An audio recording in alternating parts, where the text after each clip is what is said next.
Tatlong anak, isang ina, at Gemma lang ang puhunan? Kawawa naman. Pinaglihis sa kay Ian. Sarcastic kong sabi ng pasaherong babae habang tinitingnan si Luna sa gilid ng bus station. Bitbit ang tatlong batang tila clone ng isang kilalang CEO. Napayuko na lang siya, hawak ang panindang yema na halos di na maubos. Wala kang kwentang asawa. Bulong niya sa hangin. Pero bakit sa mga mata nila? Ikaw ang laging hinahanap. Isang itim na helicopter ang dumaan sa ulap. Tumunog ang cellphone ng lalaki sa loob ng limo. Sir, nakita na po namin si Ma'am Luna. Bit-bit ang triplets. Kung bago ka pa lang sa channel neto, ibang kwento ni Ate Jane, istorya mo, ikwento ko. Huwag kalimutang pindutin ang notification bell at subscribe po. Mainit ang sikat ng araw sa bus station ng San Isidro.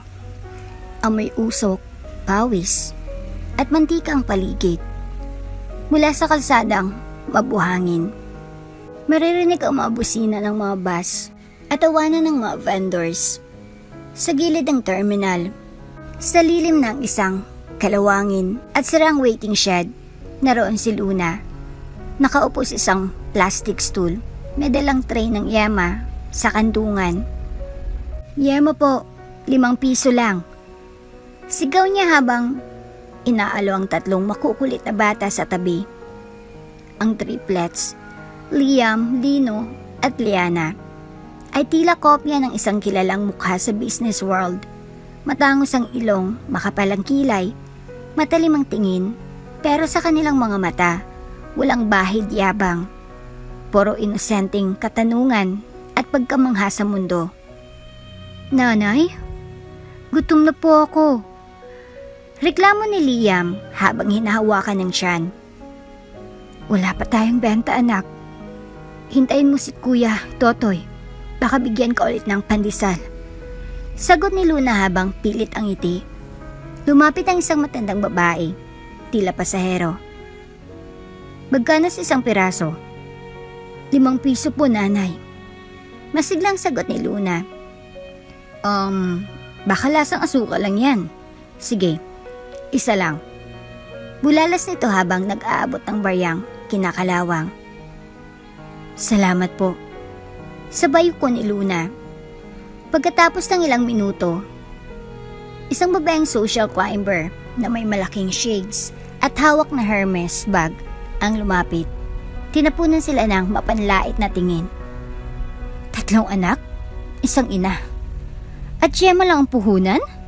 Kawawa naman. Pinaglihis sa kahiyan. Sarcastic kong sabi nito. Sabay talikod at nilakasan ang tawag sa cellphone.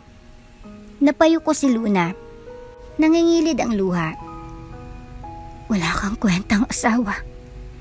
Bulong niya sa hangin. Pero bakit sa mga mata nila, ikaw ang laking hinahanap? Niyakap niya ang mga anak. Walang ibang iniwan ng lalaking iyon kundi alaala at 3 anak na kopyang-kopya nito. May isang vendor na lumapit. Si Mang Totoy, ang mabait na konduktor na madalas tumutulong sa kanila. Oh, Luna, ito ang pandesal. Alam kong hindi ka pa nanananghalian. Pasensya na.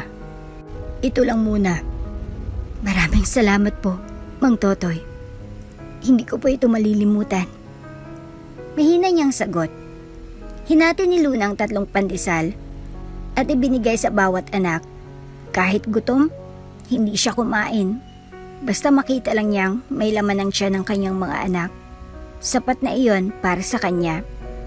Napatingin siya sa langit. Isang itim na helicopter ang lumipad sa ulap, mabilis at matikas. Parang panghalimaw yun, Nay! Sigaw ni Lino habang itinuro ang langit. Tumawa si Liana. Pag mayaman tayo, sakay tayo dyan! Napangiti si Luna sa loob ng ilang segundo. Ngunit ang ngiting iyon ay mabilis ding napalitan ng lungkot. Hindi niya alam. Dati na siyang nakasakay sa ganong uri ng sasakyan. Dati siyang May mundo na hindi nila kailanman pinakalang bahagi pala nila. Ngunit sa kabilang panig ng bansa, isang lalaking kakagising lang mula sa kanyang business class na limo. Suot ang itim na coat at relong Swiss na higit sa kalahating milyong piso ang halaga. Tumunog ang kanyang cellphone. Sir. Boses sa iyan ni Jules, ang kanyang matapat na assistant. May nakita po akong babae sa bus terminal na nagtitinda ng yema. Bitbit ang triplets na kamukhang kamukha ninyo. Napatingin sa labas ng bintana ng lalaki. Triplets? Sir, walang duda. Kopyang-kopya ninyo. Napatayo siya. Agad na bumuntong hininga sa loob ng kanyang dibdib. May matagal nang nananahimik, nalungkot, na biglang nagising. Prep the jet. Utos niya sa malamig na tinig. Bring them home. Ngunit sa terminal, walang kaalam-alam si Luna sa paparating na unos. Hawak niya ang tray ng yema, habang sa kabilaan ng kalsada ay may mga mata ng lihim siyang minamatyagan. Na isa sa mga tauhan ni Jules, ang kinukuhanan niya siya ng litrato mula sa malayo. Sa huling eksena ng araw na iyon, makikitang nakatingin si Luna sa 3 anak na natutulog sa kanyang kandungan. Nilampas na nilang edad na 4, ngunit kahit kailan ay hindi sila nakatikim ng gatas mula sa bote ng yaman. Ang yema lang ang pagmamahal ng isang inang iniwan. Sa ika-45 palapag ng isang glass skyscraper sa Makati ay matatagpuan ang headquarters ng Cortez Enterprises. Ang isa sa pinakamalaki at pinakapinapantayang tech conglomerate sa Southeast Asia. Sa gitna ng executive floor, sa loob ng opisina na halos puro salamin, naroon ang isang lalaking nakaitim na suit, matikas, seryoso at walang bahid ng emosyon sa mukha. Siya si Elijah Cortez. Cancel the lunch meeting with the investors. I don't do small talk. Malamig niyang utos habang hindi man lang tumitingin sa kanyang assistant. Yes, sir. Sagot ni Jules, sanay na sa pagiging brosko ng kanyang boss. Elijah Cortez, 32 pa lang, ngunit milyonaryo na bago pa man tumuntong sa edad na 30. Kilala sa pagiging matalino, brutal sa negosasyon at walang pakialam sa mga personal na relasyon. Wala siyang asawa, wala ring anak. Ayon sa mga tabloid, walang seryosong babae sa kanyang buhay dahil hindi raw siya marunong magmahal. Meeting in 10. Sabi ni Joel habang inaayos ang tablet. Skip it. Tugon ni Elijah habang nakatingin sa bintana. Sa labas ay tanawang kabuuan ng syudad. Sa kanyang paningin, lahat ng ito ay sa kanya. Lahat ng gusali, lahat ng negosyo, lahat ng impluwensya, kontrolado niya. Pero sa kanyang mga mata, may bahagyang bakas ng pagod. Isang uri ng kalungkutang hindi maipaliwanag ng yaman. Lumapit si Jules bitbit ang isang envelope. Sir, pinapadala ito ng legal team para raw sa annulment petition ng isang dating kasal nyo na kailanman ay hindi natuloy dahil sa aksidente. Tumigil si Elijah. Kinuha niyang envelope, binuksan, at pinagmasdan ang mga papel. Doon nakasulat ang pangalawang hindi niya binigkas ng matagal na panahon. Luna Ramirez Cortez. Paklang biro ng tadhana. Mahina niyang sabi. Hindi alam ng publiko at ni kahit sinong kasamahan niya sa board na minsan na siyang nagpakasal ng palihim, ng patago at ng buong puso. Si Luna, isang simpleng probinsyanang nakilala niya sa isang scholarship program, mainhin, masayahin at may pusong hindi nabibili. Ngunit ilang buwan lamang matapos silang ikasal, naganap ang isang trahedya. Naaksidente ang sinasakyang kotse ni Luna habang pauwi sa probinsya. Wala raw bangkay na natagpuan pero may nasunog na cellphone, sapatos at ilang personal na gamit. Ang sabi ng kanyang ina, si Doña Mildred Cortez, wala na si Luna. Hindi niya na nakita pa ang asawa. At sa mata ng batas, si Elijah ay muling itinuturing na binata. Inilibing niya ang lahat sa trabaho. Simula noon, tumigas ang kanyang puso. Wala siyang ibang ginawa kundi palawakin ang kanyang imperyo, pataasin ang market value, at tanggapin ang sinumang humahadlang sa kanya. Pero kahit anong taas nang narating niya, may lamat pa rin sa kanyang puso. Jules. Tawag niya habang tinitignan ang isang lumang litrato sa loob ng drawer. Litrato nila ni Luna, kuha noong honeymoon nila sa Vegan. Yes, sir. Naniwala ka ba noon? Napatay na siya. Tanong niya bigla. Sandaling natahimik si Jules. Ang sabi ng mga investigador, wala na raw pong pag-asa at inutos po ng iyong ina na ipa-terminate ang paghahanap. Tumango si Elijah. Pero bakit sa tuwing tumitingin ako sa salamin, para bang may parte sa akin na hindi naniniwala? Hindi sumagot si Jules. Tahimik siyang lumabas ng opisina at iniwan si Elijah na nakaupo pa rin sa kanyang executive chair. Hawak-hawak ang lumang litrato. Sa gabi, sa isang private lounge ng isang hotel, muling nakita mag-isa si Elijah habang umiinom ng whiskey. Hindi siya kasama ng board. Hindi rin siya kasama ng babaeng sinasabing nililigawan niya. Wala. Tahimik. Malamig. Sa isang sulok ng lounge, may lumapit na babae. Isang kilalang modelo. Mr. Cortez, I've been waiting for our dinner. Should I join you now? Ngunit walang reaksyon si Elijah. Tinunggay niyang natitirang alak at malamig na tumugon. I don't dine with people I don't love. Nagulat ang babae. Pinilit ngumiti ngunit halatang napahiya. You thought wrong. Sabay tayo ni Elijah at tuluyang iniwan ng babae. Pag-akit niya sa suit, dumungaw siya sa bintana. Sa ibaba, tanaw ang mga ilaw ng lungsod. Pero sa kanyang paningin, ito'y parang mga bituin na walang direksyon, walang halagang yaman kung walang makakahawak ng puso mong yelo. At sa gabi ring iyon, hindi niya alam, may 3 batang kamukhang kamukha niya ang natutulog sa gilid ng bus terminal habang ang nanay nila ay binibilang ang natirang yama sa tray.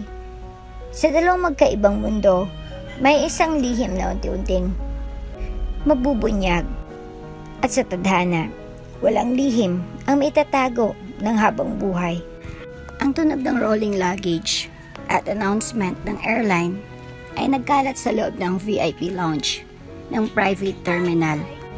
Tahimik na nakaupo si Jules, ang assistant ni Elijah, habang pinagmamasdan ng paglapag ng jet ng Cortez Enterprises. Wala sa kanyang hitsurang kahit anong kaba, pero sa loob niya, kumakabog ang puso. Hawak niya ang cellphone. Nanginginig ang daliri habang pinipindot ang number ng kanyang boss. Ilang araw na siya nagpapabalik-balik sa mga probinsya para sa isang confidential mission na iniutos mismo ni Elijah. Hanapin ang kahit anong bakas ng babaeng minsang mahal na mahal ng CEO, si Luna. Pero ang hindi niya inaasahan ay ang simpleng tagpo na kanina lang ay nasaksihan niya. Isang babae sa gilid ng terminal, may tray ng yema, bitbit ang 3 bata. At ang mga batang iyon, halos kopyang-kopya ni Elijah Cortez. Tumunog ang linya. Saglit pa'y sumagot ng kabilang dulo. Jules, nasa biyaya ko. Shorten this. Sir. Hingal pa ni Jules. May nakita po akong babae sa bus terminal sa San Isidro. Nagbebenta po siya ng yema. Pero hindi lang yon. Bitbit niya ang triplet, sir. Kamukha nyo. Kamukhang kamukha nyo. Tahimik ang linya Sir, nandyan po kayo? May kaluskos sa kabilang linya. Parang biglang naupo ang lalaki. Triplets? Malamig pero nanginginig ang boses ni Elijah. Opo sir, 3 bata. Parehong pareho sa inyo. Ang itsura nila, parang mini version nyo. At sir, yung babae, hindi man ako sigurado agad. Pero sa dami ng litrato ni Ma'am Luna na nakita ko noon sa office nyo, malaki ang posibilidad na siya yun.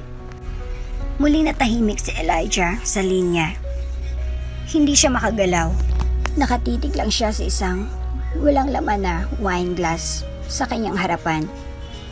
Ang pangalan ni Luna, ang triplets. At ang posibilidad, lahat iyon ay parang kulog sa tahimik niyang mundo. Hindi pwedeng siya yun. Patay na siya. Mahina niyang sabi, halos bulong. Sir, buhay siya. Sagot ni Jules, puno ng paninindigan. At base sa mga nakita ko, matagal na siyang namumuhay sa terminal. Hindi siya kilala ng kahit sino bilang asawa niyo. Pero yung mga bata, sir, tumingin lang kayo sa litrato. Naputol si Jules nang magsalita si Elijah. Sa mababang ngunit matigas na tinig. Prep the jet. Bring them home. Nagulat si Jules sa bilis ng utos. Yes, sir. I'll coordinate with the ground team now. Send me live footage. I want eyes on them. 24/7 until I arrive. Copy, sir. Mabilis na tumayo si Elijah mula sa kanyang upuan. Sa limusina, papunta pa lang sana sa isang board meeting. Tinapon niya ang tablet. Kinansela ang schedule at agad tumawag sa security team. Ang utos ay malinaw. Ihanda ang jet, maghanda ng pilot, clearance sa runway, at backup team. Ang target, isang ina at 3 bata sa terminal. Sa kabilang panig, si Luna'y tahimik na pinapasuso ang isa sa triplets gamit ang bote ng tubig na nilagyan niya ng gatas. Pulbos na halos wala ng lasa. Pinagpapawisan siya pero pinilit pa ring ngumiti habang pinapanood ang 2 anak na naglalaro ng tansan sa gilid ng kariton. Nanay, ang saya ng tansan! Sigaw ni Lino. Bukas, may bago tayong laruan. Promise. Pangako ni Luna kahit hindi niya alam kung saan kukuha ng pambili. Hindi niya alam. Ilang metro lang mula sa kanya ay may mga mata nang nakatingin. Isang lalaki na may shades at hawak ng mini drone cam ang kumukuha ng footage ng kanyang ginagawa.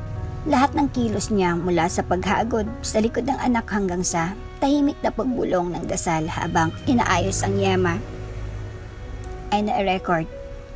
Ang footage ay agad na pinasa kay Jules at si Jules agad na ipinadala ang clip kay Elijah. Sa loob ng jet, habang hinihintay ang pag-take off, binuksan ni Elijah ang video.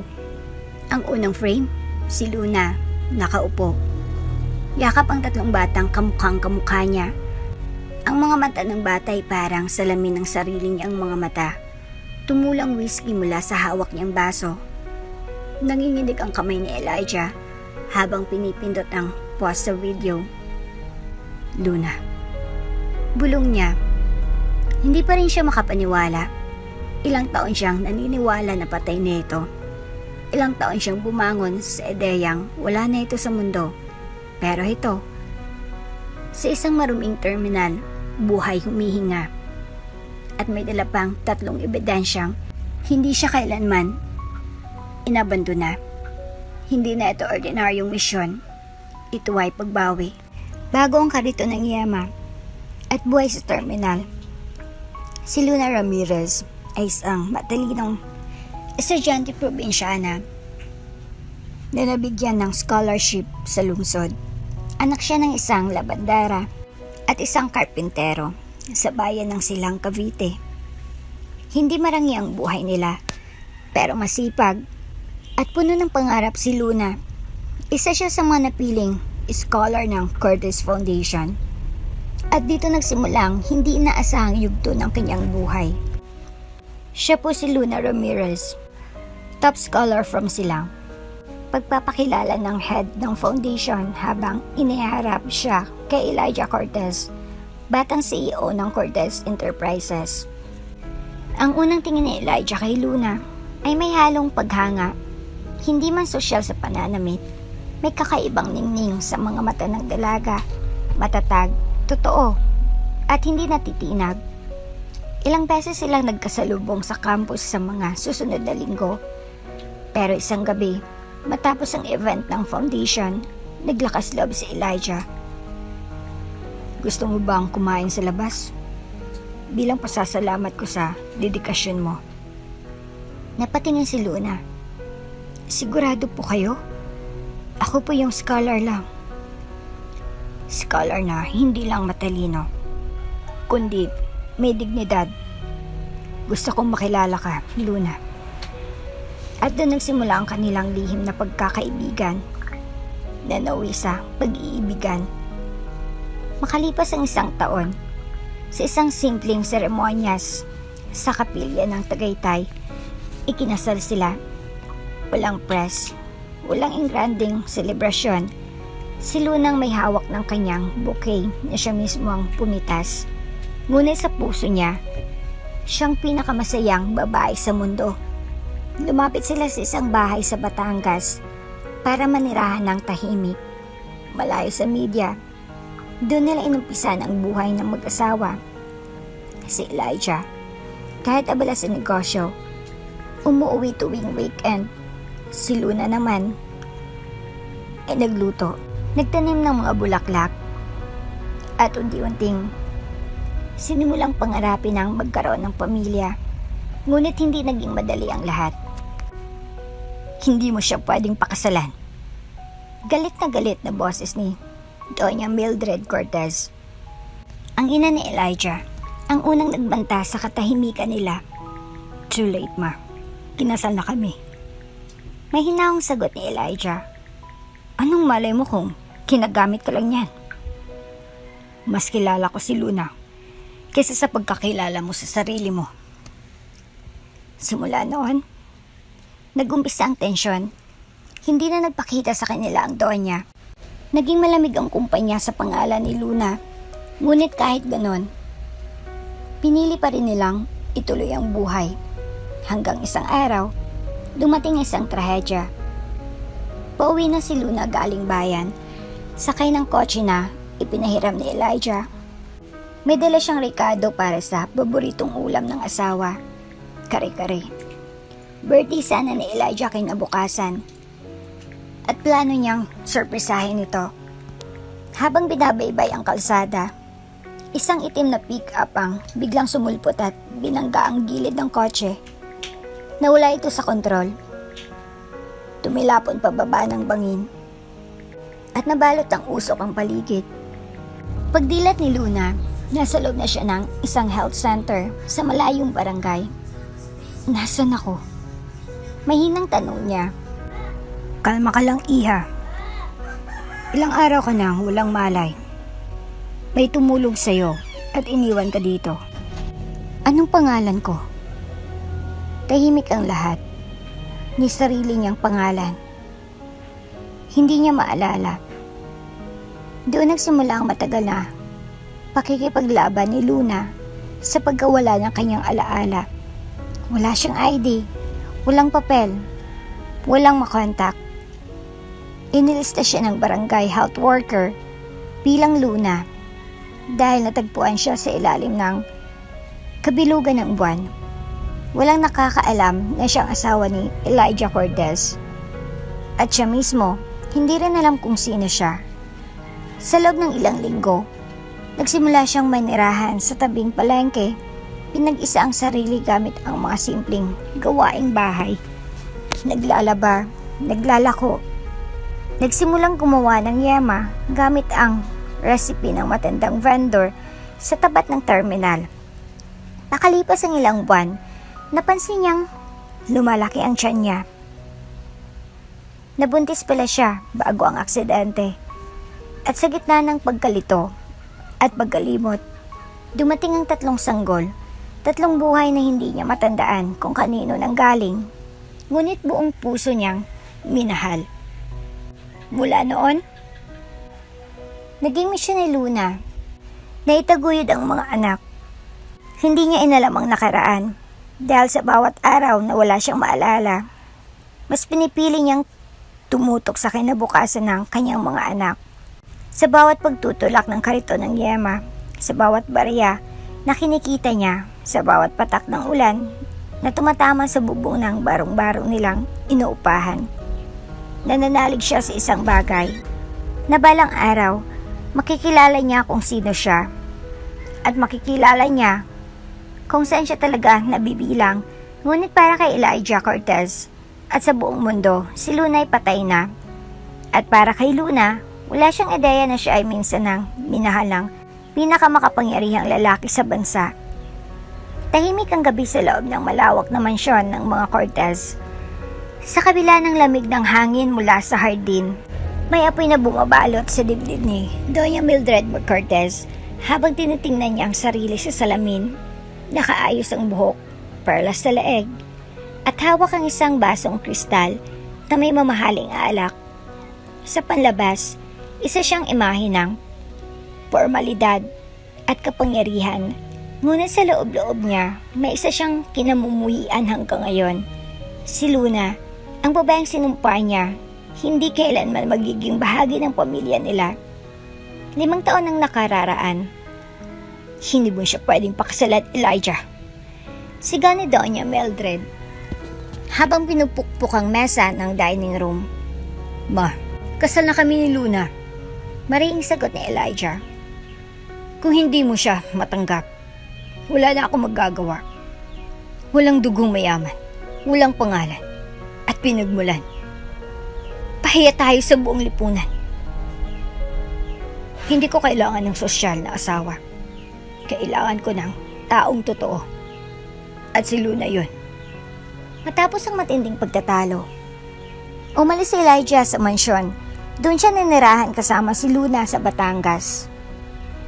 Malayo sa mata ng media at anino ng ina niyang kontrolado ang lahat. Ngunit si Doña Mildred ay hindi papayag na mawalan ng kapangyarihan. Nang malaman niyang lumabas si Luna upang mamili ng mga sangkap para sa sorpresa sa birthday ni Elijah, agad siyang kumilos. Tumawag siya sa tauhan niyang si Roden. Roden, pauwi na si Luna mula bayan. May dala siyang pinamili. Ulat nito, siguraduhin mong hindi na siya makakabalik sa bahay. Malamig na sagot ng Donya. Ngayon na. Opo, ma'am. Habang pauwi si Luna, isang itim na pick-up ang biglang humarurot mula sa gilid ng kalsada at binangga ang sinasakyan niyang kotse. Nawalan ito ng kontrol at tuluyang nahulog sa bangin. Pagdating ng mga rescuer, hindi na makilala ang nasunog na sasakyan. Wala ring tagpo ang katawan. Ang tanging natira ay isang bracelet na may nakaukit na Luna, basag na cellphone at punit-punit na damit. Dineklara ng pulisya at media, patay na si Luna. Sigurado ka ba? Tanong ni Doña Mildred habang iniikot ang baso ng alak. Opo, ma'am. Walang nakita ang bangkay, pero lahat ng ebidensya ay tumutugma. Tinanggap ng mga otoridad na patay na si Ma'am Luna.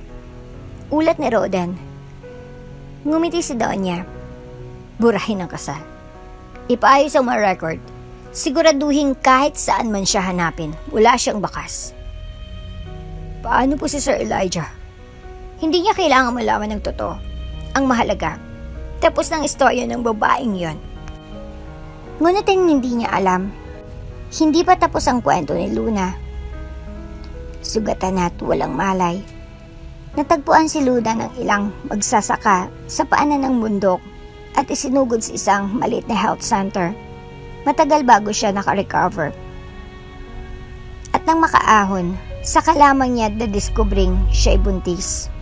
Wala siyang hawak na ID, wala siyang kilala, at walang ideya kung sino talaga siya, tuluyan siyang itinapon ng mundo sa limot pero may 3 buhay na kailangang isalba. Nanganak si Luna ng triplets at doon nagsimula ang bagong yugto ng kanyang buhay bilang yema vendor sa terminal. Makalipas ang halos 1 taon, may nakaabot na ulat kay Roden. Ma'am, may isang babaeng naglalako ng yema sa terminal sa San Isidro.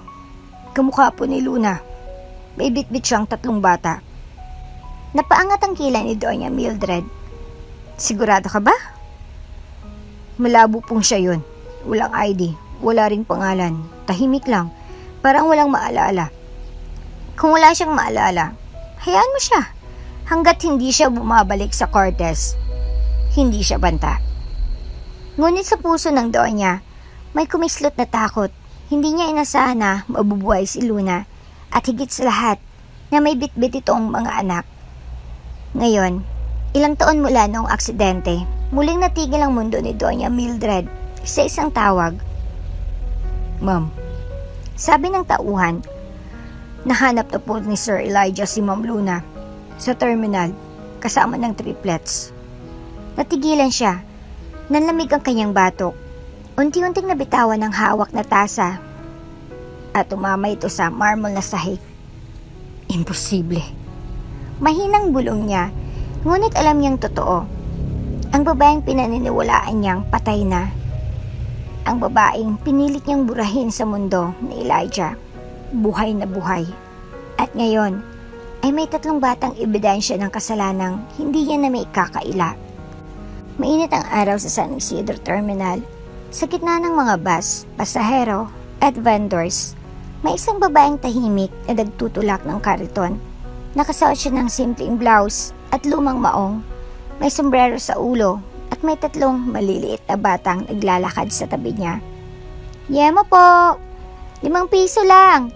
Bili na po kayo! Sigaw ni Liam habang hawak ang isang tray. Bili na po! Masarap to! Gawa ni nanay! Dagdag ni Lino habang karga naman ni Liana ang isang pirasong yema sa supot. Ang kanilang nanay, si Luna, ay walang ibang baon kundi lakas ng loob at paulit-ulit na dasal. Wala siyang naalala tungkol sa kanyang nakaraan. Walang alaala kung sino siya noon, kung saan siya galing o kung sino ang ama ng kanyang mga anak. Ang alam lang niya, nang magkamalay siya sa isang health center ilang taon nang nakalipas, bitbit niya na sinapupunan ng mga triplets. At simula noon, pinili niya nang lumaban araw-araw, kahit walang pangalan, kahit walang kinabukasan. Minsang narinig niya ang isang vendor na nagtatawa sa tabi. Baka yan ang galing sa party na buntis na iwan. Tapos ngayon, palimos ng buhay. 3 anak, pero isa, walang amang kasama? Marangi yumuko si Luna. Hindi siya sumagot. Hindi siya tumingin. Sanay na siya sa ganitong mga salita. Sa loob ng halos 5 taon, ganyan ang buhay niya sa terminal. Pero tuwing tinitingnan niya ang 3 bata na masayang tumatakbo sa gilid ng terminal, doon siya kumukuha ng lakas. Hindi niya alam kung kanino sila nagmana, pero isang bagay ang malinaw. Sa kabila ng pagkawala ng kanyang alaala, ramdam niyang koneksyon sa mga batang ito. Para bang silang nagsisilbing tanikala na sa isang mundong hindi niya maalala. Luna! Tawag ni Mang Totoy, isang matandang konduktor na palaging bumibili ng yema. Nandito na po ako, Mang Totoy. Mabilis na sagot ni Luna. Sabay abot ng 3 piraso ng yema. Ito, 20. Tabi mo ng sukli, ha? Salamat po talaga. Kayo lang po ang hindi nagtanong kung bakit wala akong alaala. Ngumiti sa Mang Totoy. Hindi ko kailangang malaman ang nakaraan mo. Ang mahalaga, nakikita kong mabuting ina ka sa mga anak mo. Muntik nang mapaiyak si Luna, pero pinigilan niya. Ang totoo, si Mang Totoy ang kauna-unahang taong tumulong sa kanya nang una siyang makita sa terminal. Pitpit ang mga sanggol, walang ID, walang pangalan, walang tirahan. Siyang tumulong sa kanilang makahanap ng silid paupahan sa likod ng terminal. Ang silid ay maliit. Isang lumang kwarto na may siraang kisame. May manipis na kutson at walang bentilador. Minsan ay kailangan pa nilang magtiis sa init at lamok. Pero doon natutong tumawa ang triplets. Doon sila unang natutong magsalita. Doon natutong maging ina si Luna kahit hindi niya maalala kung paano ba siya naging isa. Araw-araw, gigising siya ng 3:00 ng madaling araw para magluto ng yema gamit ang lumang kalan, timpla ng gatas, asukal at pag-asa. Iyon ang tanging paraan para makakain sila bago matulog. Kapag minsang walang benta, binibigay niya lahat ng natirang pagkain sa mga anak at tubig na lang ang kanya. Busog na ako. Pagsisinungaling niya habang pinapanood ang mga anak na kumakain. Nanay, bakit po pare-pareho kami ng mukha? Tanong minsan ni Lino. Nagulat si Luna, pero ngumiti siya. Dahil magkakapitid kayo at mahal na mahal ko kayo. Nasaan po ang tatay? Tanong naman ni Liana. Sandaling natahimik si Luna. Tumingin siya sa malayo. Hindi ko alam anak, pasensya na. Hindi ko alam. Sagot niya habang bahagyang namumuang luha sa mata. At sa puso niya, muling umalingaw-ngaw ang tanong na walang sagot. Sino ba talaga ako?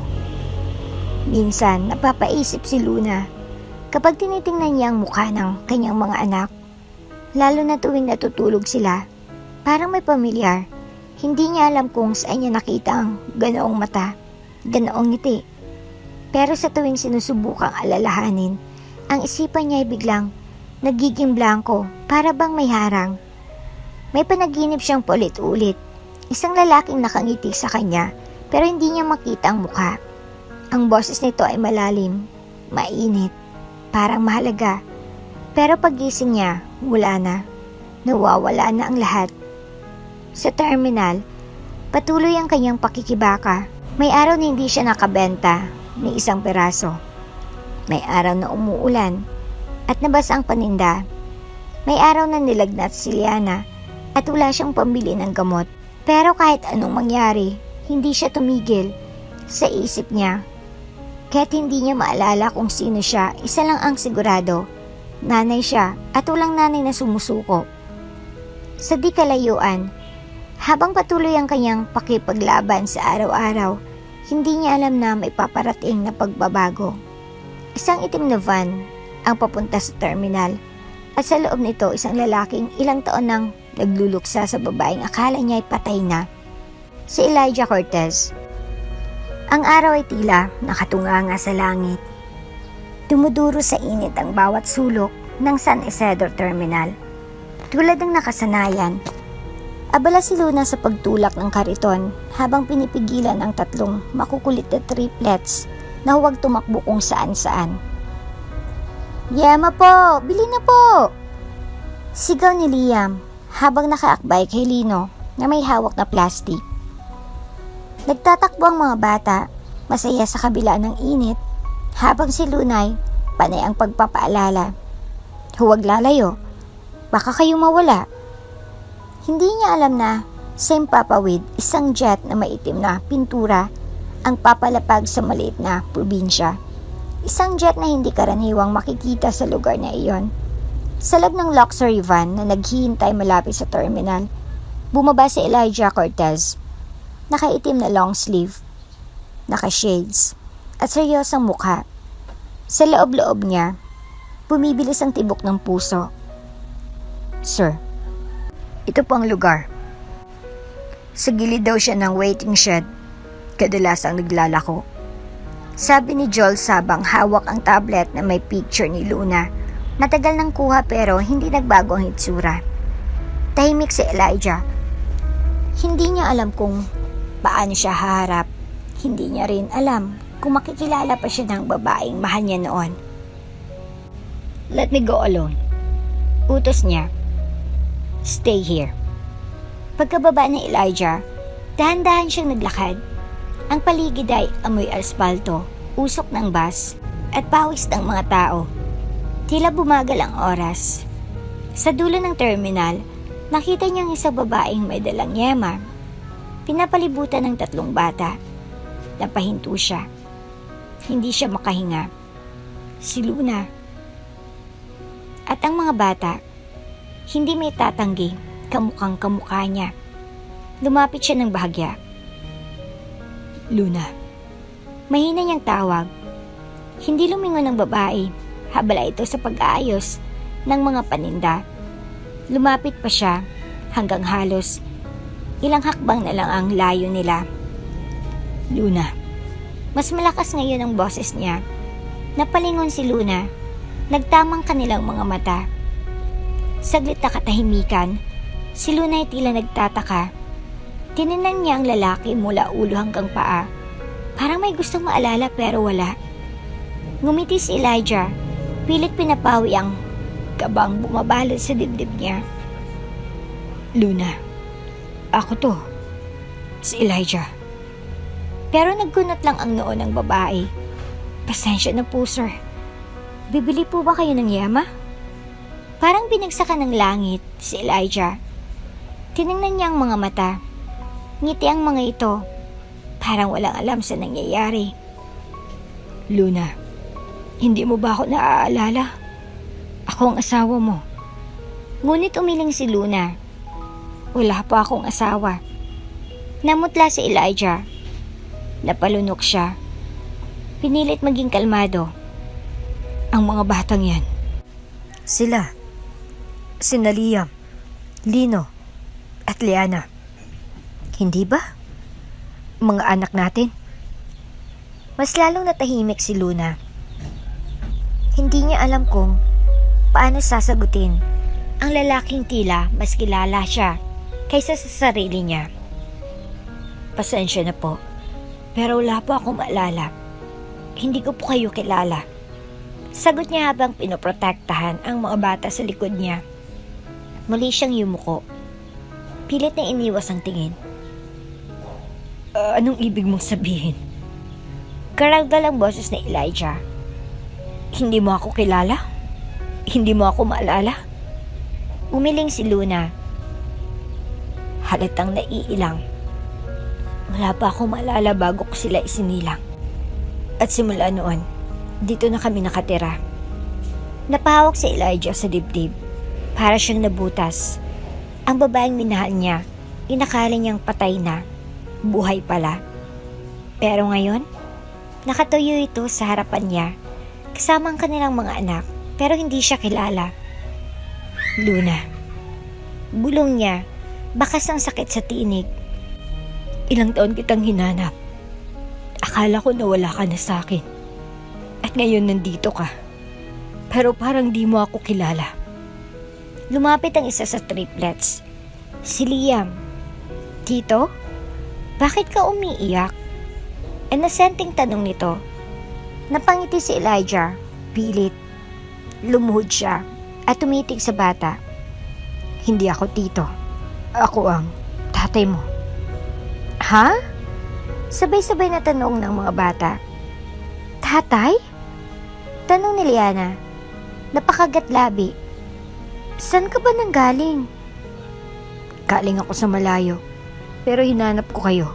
Kasi mahal na mahal ko ang nanay nyo. At mahal ko kayo. Sagot ni Elijah. May panginig sa boses. Biglang yumakap si Liam sa kanya. Tatay! Ang tagal mo! Sumunod si Lino at Liana. Walang alinlangan. Si Luna, na natiling nakatayo, hindi alam kung anong mararamdaman. Parang may humihila sa puso niya. May parte ng sarili niyang gustong maniwala, pero may bahagi ring takot. Hindi kita maalala. Ulit ni Luna. Mahina ang boses. Pero bakit parang kilala ka ng puso ko? Lumingon siya kay Elijah. At doon niya unang nakita ang mga matang matagal nang nagpaparamdam sa kanyang panaginip. Gusto ko lang malaman. Totoo bang sinasabi mo? Tumango si Elijah. Oo. Kahit hindi mo ako maalala, handa akong patunayan yon. Huwag kang matakot. Tahimik na tumungo si Luna, pero ramdam ang tensyon. Hindi pa rin malinaw sa isip niya ang lahat. Ngunit sa mga mata ng lalaki, may kirot at pagmamahal na tila hindi kayang pekein. Hindi kita maalala. Ulit ni Luna, habang yakap ang tatlong anak. Sa likod niya, ang kariton ng Yema ay tahimik na nakatigil, parang saksi sa isang sandaling hindi inaasahan. Tahimik si Elijah, nakatayo sa harap nila.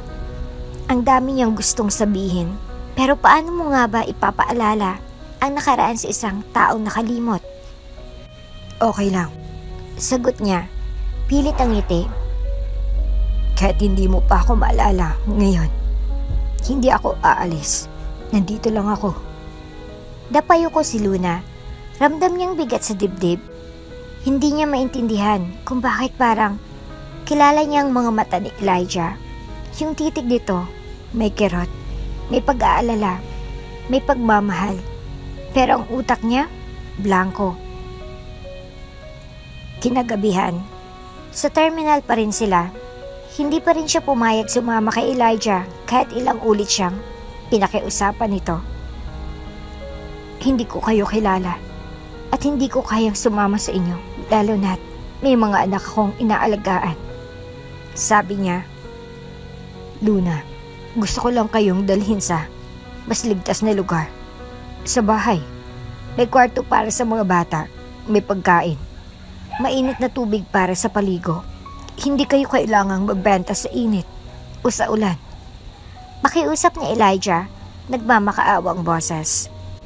Napatingin si Luna sa mga bata. Kakatulog lang ng mga ito. Magkakatabing nakahiga sa isang sirang karton.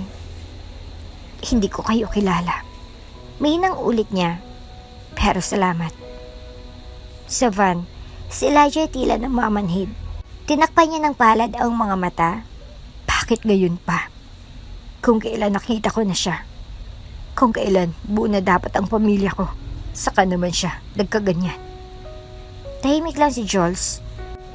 Pero ang tingin nito sa ama ay puno ng awa. Sir, baka po kailangan lang ng oras. Aksidente po ang sanhi niyan. Minsan po, bumabalik din ang alaala. Pero paano kung hindi? Bulong ni Elijah. Paano kung habang buhay na siyang may lamat sa isipan niya? Pero may puso pa rin siya, sir.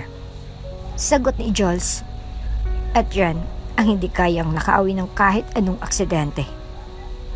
Kinabukasan, nagbalik si Elijah sa terminal. May dala siyang pagkain, bagong damit para sa mga bata, at tubig. Hindi niya pinilit si Luna. Tahimik lang niyang pinapanood ang mga anak habang kumakain ng hotdog at tinapay. Hindi ko alam kung paano mo kami nahanap. Sabi ni Luna habang nagbabalot ng yema.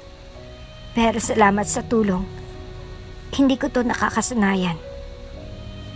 Hindi ako narito para i-pressure ka. Narito ako para malagaan kayo. Kahit hindi mo pa ako maalala, tatay pa rin ako ng mga bata. Tugon ni Elijah. Napatingin si Luna sa kanya. Pilit niyang iniisip kung may puwang ba talaga si Elijah sa kanyang nakaraan. Habang nililinis ni Luna ang kariton, kinagabihan, lumapit si Liana. Nay, si Tito Elijah po, bakit po parang malungkot siya? Hindi ko alam, anak. Sagot ni Luna. Pero tinignan niya ang lalaki sa di kalayuan. Nakaupo ito sa upuan ng terminal. Titig sa buwan. Parang gusto po niyang umiyak. Dagdag ni Liam. Parang kilala natin siya dati, Nay. Sabat ni Lino. Yung boses niya po, parang naririnig ko sa panaginip ko. Napatingin si Luna sa mga anak. Gusto niyang sabihin, imposible yon. Pero bakit nga ba parang may kakabit ang bawat salita ng lalaki sa loob ng kanyang dibdib? Minsan sa gabi, na naginip si Luna. May chapel, may mga bulaklak. Siya ay nakabelo, sa harap niya si Elijah. Umiiyak habang sinusuot ang singsing sa daliri niya. Napaangat siya ng bangon, pawisan, nanginginig. Naglakad siya palabas ng terminal. Sa gilid, nandoon si Elijah. Natutulog sa loob ng van, bukas ang ilaw. Kumatok siya. Agad itong bumangon. Luna, anong nangyari? Nanaginip ako. Sabi niya, parang may kasal, parang ikaw yung groom. Tumigil si Elijah. Totoo yun. Ha? Ikaw ang asawa ko, Luna. Ikinasal tayo bago ka nawala. Hindi ko alam kung paano kita muling mahanap hanggang sa nakita kita dito. Napalunok si Luna. Tila bumilis ang tibok ng puso niya. Hindi dahil sa kabalang, kundi dahil may parte ng sarili niyang gustong umiyak dahil parang may nawalang mahalaga. Hindi ko pa rin maalala. Sabi niya, garal-gal ang tinig. Pero hindi ko alam kung bakit. Sa bawat titig mo, parang may humihila sa akin. Siguro ang puso mo. Naalala pa ako. Sagot ni Elijah, malungkot ang ngiti. Kinabukasan, bumalik ang jet. Handa na sanang lahat. Ngunit nang tanungin siya ni Elijah, maray ng sagot ni Luna. Hindi pa ako handa. Naiintindihan nito ni Elijah. Okay lang. Hindi kita pipilitin. Basta kahit kailan, nandito lang ako. At sa mga bata, bilang ama nila, hindi ako aalis. Nakahanda na po ang sasakyan, sir. May security na rin po ang nakaabang sa paligid. Ulat ni Joel sa abang dahan-dahang lumapit si Elijah sa may gilid ng terminal. Tahimik si Elijah mula sa loob ng SUV. Tanaw niyang simpleng bangketa kung saan nakaupo si Luna. Pinapaligiran ng 3 bata na abala sa paglalagay ng yema sa malilit na plastic. Hindi niya mapigilan ng sakit sa dibdib. Ang asawang minahal niya ng buong buo. Ngayon ay hindi siya matandaan. Sir? Tanong muli ni Jules. Tumango si Elijah pero mabigat. Dalhin sila. Dahan-dahan ninyo. Ayoko matakot siya. Ilang minuto pa. Lumapit ang grupo ng staff ni Elijah. Maayos ang kilos. Walang armas na nakalitaw. Puro formal at may dalang van na may tinted windows. Ma'am, kami po ay mula sa Cortez Foundation. Sabay abot ng isang papel ni Jules. May medical assistance po na inihandang para sa inyo at sa mga bata. Libre po, may kasama ring matutuluyan. Napakunot noo si Luna. Cortez? Tanong niya. Sabay lingon sa lalaki sa di kalayuan. Nakita niya si Elijah nakatayo lang. Hindi lumalapit pero tila nanonood ang bawat galaw. Hindi ko po kailangan ng tulong. Sanay na po kami dito. Sabi ni Luna, nilalagay ang natapos na mga yema sa maliit na kahon. Ma'am, wala pong masama sa tumanggap ng tulong. Lalo na kung para sa kapakanan ng mga bata. Pilit ni Jules, ngunit may paggalang pa rin. Hindi ko kayo kilala at hindi ko siya kilala. Sabay turo niya kay Elijah. Nagpakita lang siya bigla. Sinasabi niya na siya raw ang ama ng mga anak ko. Pero paano kung hindi? Paano kung isa lang siyang mayaman na gusto kaming angkinin dahil naawa siya? Napuno ng tensyon ang paligid. Tumigil sa paglalaro ang mga triplets. Lumapit sa ina. Nakita ni Elijah kung paano niyakap ni Luna ang mga anak. Parang isang inang handang ipaglaban sila kahit sa gitna ng gyera.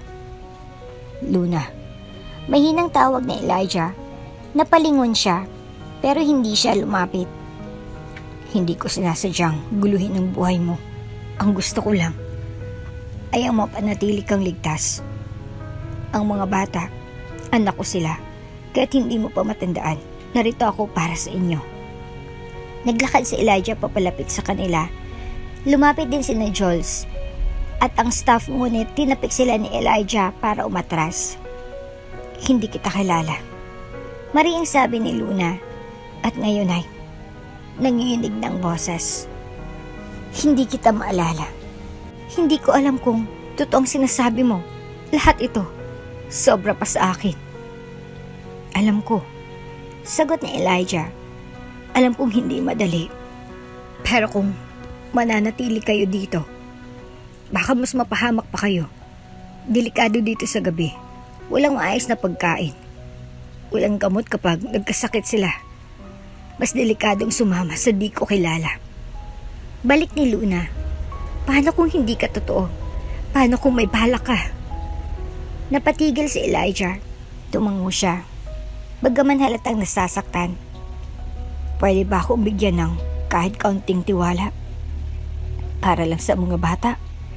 Isang araw lang. Sumama kayo sa guest house. Isang gabi lang. Kapag ayaw nyo kinabukasan, hindi ko kayo pipilitin. Nanay? Mahinang tawag ni Lino. Isa sa triplets. Gusto ko lang pumatulog sa kama. Yung may unan. Dagdag ni Liam. May aircon daw po sabi ni Tito Elijah. Sabat ni Liana. Napahawak sa dibdib si Luna. Parang pinupunit ang puso niya. Gusto niyang sabihin, hindi pwedeng basta-basta sumama. Pero paano mo nga ba tatanggihan ang sarili mong anak kung ang hinihiling lang nila ay konting ginhawa? Kinagat ni Luna ang labi. Tumango siya ng bahagya. Isang gabi lang. Aniya, hindi ko ibig sabihin na naniniwala na ako. Pero para sa mga anak ko, susubok ako. Agad namang pinakilos ni Elijah ang kanyang team.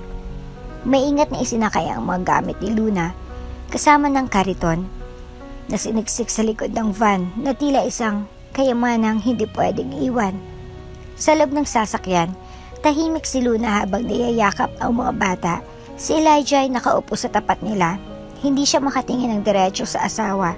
Hindi niya alam kung ano bang maramdaman. Takot? Kaba? Pagkalito? Salamat. Bulong ni Elijah. Hindi pa ito tapos. Sagot ni Luna, diretso ang tingin sa bintana. Hindi pa rin kita kilala. Ngunit sa likod ng kanyang isip, may bahagyang pag-asa na baka sa bawat araw na lumilipas, mabawi rin niyang bahagi ng sarili niyang nawala. Tahimik ang buong guest house habang kumakain ng hapunan, sina Luna at ang triplets. Maaliwalas ang lugar, malinis. Malamig ang hangin mula sa bukas na bintana at ramdam ang ginhawa.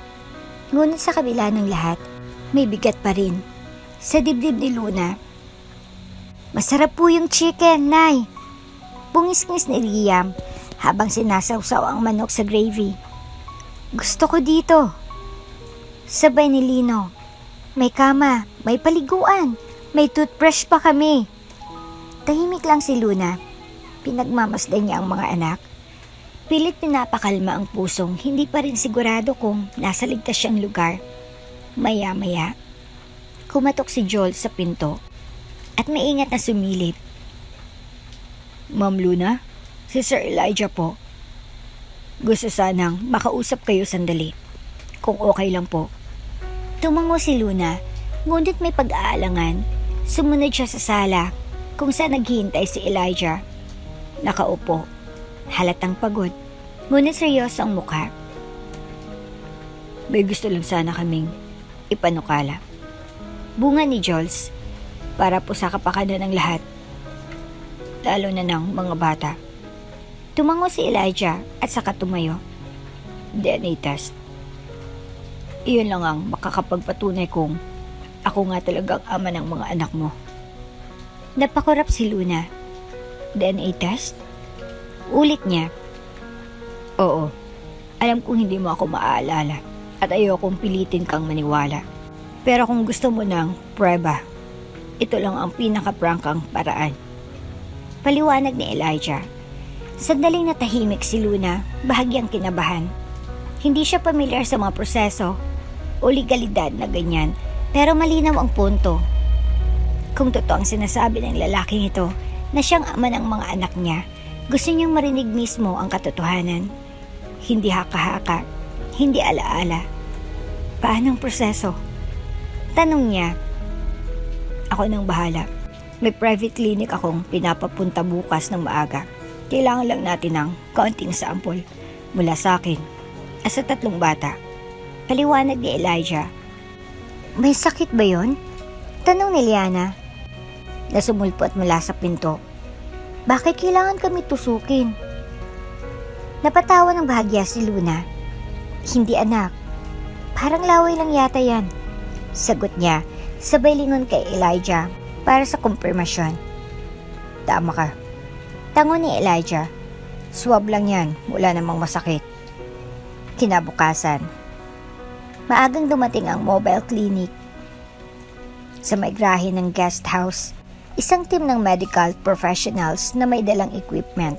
Lahat ay maayos ang kilos at may ngiti sa labi upang hindi matakot ang mga bata.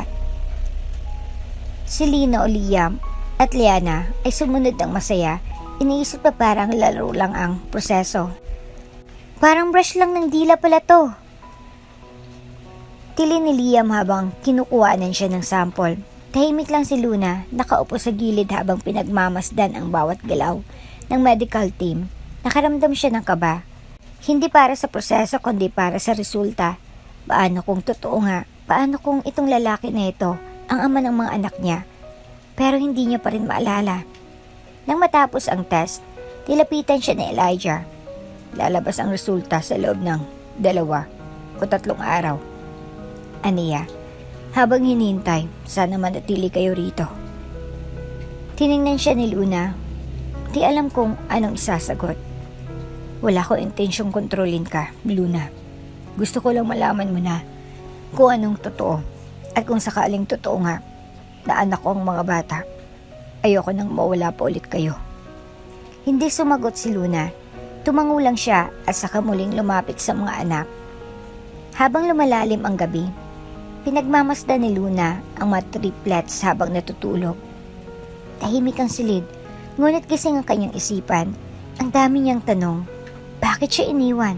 Saan nanggaling ang lahat ng takot niya? Bakit kahit walang alaala ay tila may bahagi sa puso niyang kumakapit sa pangalang Elijah?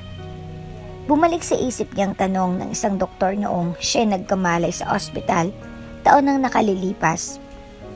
Ano pong pangalan niyo? At ang sagot niya, hindi ko po alam.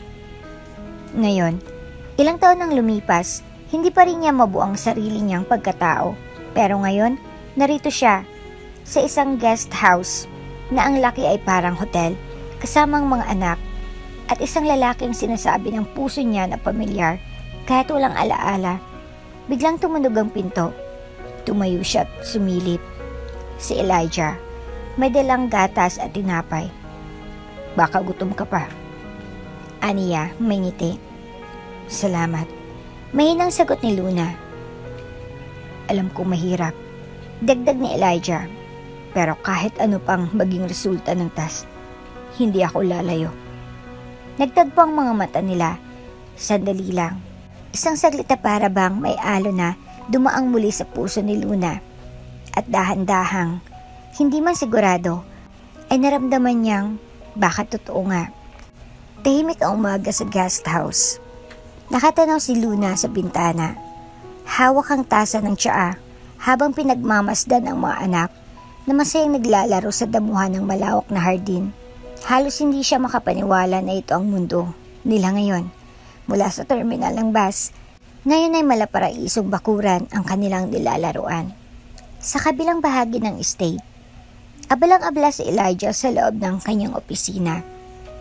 Jules, siguraduhin mong darating ang mamayang hapon ang bagong set ng laruan na pina-order ko para sa kambal. Bili ni Elijah habang nilalagdaan ng ilang papeles.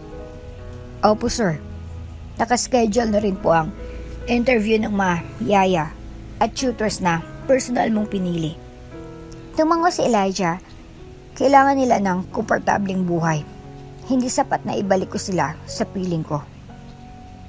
Kailangan kong iparamdam sa kanila na mahalaga sila. Maya-maya pa ay dumating ang interior designer. Mr. Cortez, nais po sana naming finalize ang disenyo ng playroom para sa triplets. Elijah na lang.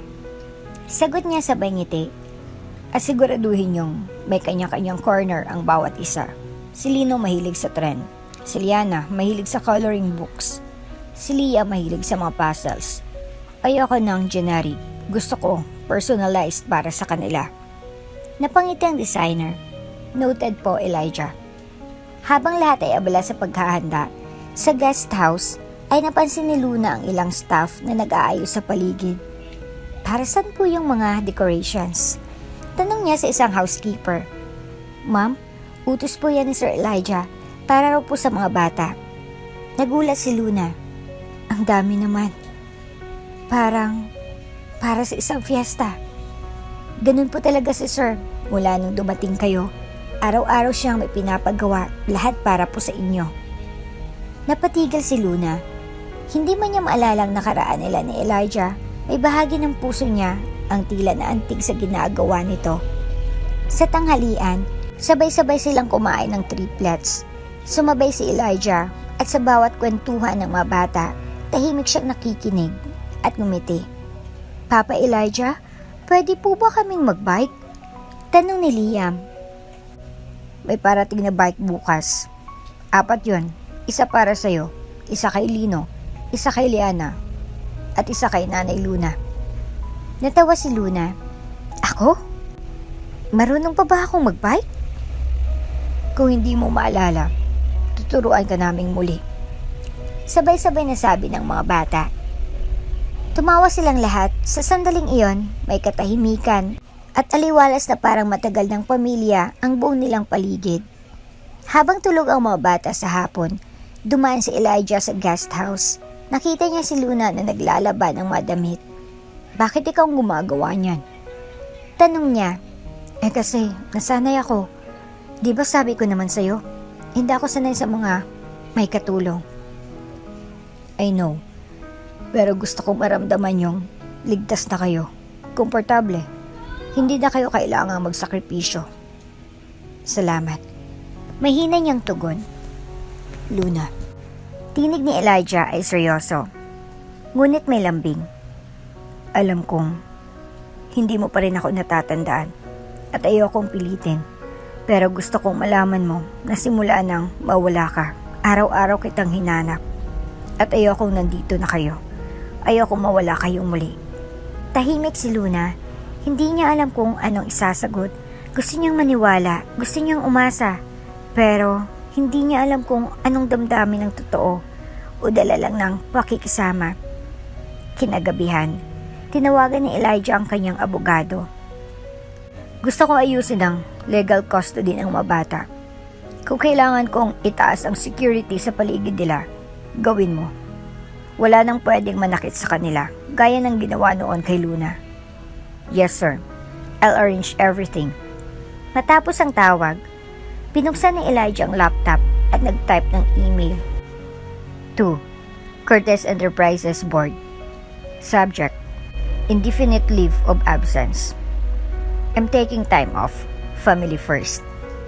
Bumalik siya sa bintana ng silid niya at muling tinanaw ang guest house. Doon niya nakita si Luna nakaupo sa labas. Pinapaypayan ng mga batang mahimbing na natutulog. Hindi niya mapigilan ang sarili. Sa gitna ng dami ng alaala, luha at sakit na pinagdaanan nila noon, heto pa rin siya, tahimik na nahuhulog muli sa babaeng minsan niyang minahal. At patuloy pa rin niyang minamahal. Umaga pa lang ay may kaba na sa dibdib ni Elijah habang naglalakad siya paikot-ikot sa salas ng kanyang mansyon. Hawak niya ang kanyang cellphone. Palipat-lipat ng tingin sa orasan. Dumating na raw ang resulta mula sa klinik. Hinihintay na lang ang courier. Sa loob ng guest house, tahimik na nag-aalmusal ang triplets at si Luna. Tahimik siya habang pinagmamasdan ang mga anak. Laging masaya ang mga ito, pero may bahagi ng puso niya na hindi matahimik.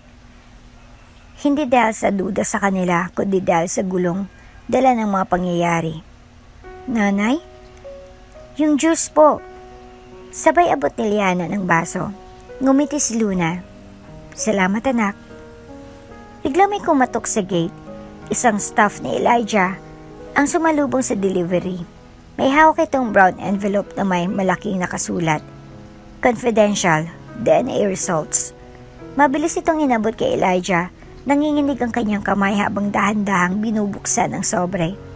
Habang unti-unting lumilitaw ang dokumento sa loob, kumabog ng husdo ang puso niya.